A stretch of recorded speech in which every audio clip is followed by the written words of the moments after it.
苏拉风台接近台湾，花莲水尾乡的文旦柚目前是大出，也毋过拢煞找无工人来收，所以农民是真伤脑筋哦。另外，台东县政府嘛已经甲可能发生土石流的山区来划设管制区。另外，即马往来红头树佮绿岛的客轮哦，嘛拢已经先暂停航咯。因为惊风台来，辛苦一年的成果拢乌有去。花莲水尾福冈文旦山区的居民，差不多总动员去山顶搬文旦。照旧例，采收文旦一般拢伫咧白露进前3天至5天。即马农业科技发达，会当伫咧火下了后，23至25个礼拜来采收。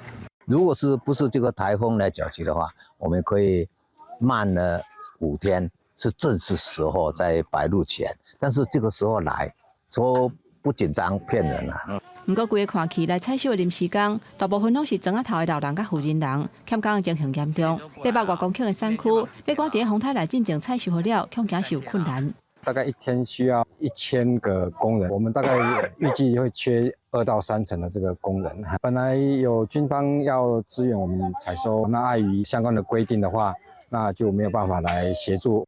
现在台东县府已经伫咧29饭店柜宣布，部分危险的水域禁止入去。除了救封锁线以外，嘛请村里长用广播来放送。复工渔港内底渔船嘛无出港，往回南苏甲绿岛的客轮，今仔日嘛全部停驶。台东县政府已于今日零时将台东县内各海岸地区及港口列为管制区。对于管制区内逗留之民众，经劝导仍未离去者，将因违反灾害防救法规定，搜证函送台东县政府裁罚。另外，台东县府嘛甲向阳山区、大武山区各溪流的水域，拢列入去管制区。限制或者是禁止民众入去，违者会依法举发，罚5万以上至25万以下罚款，请民众多配合。记者综合报道。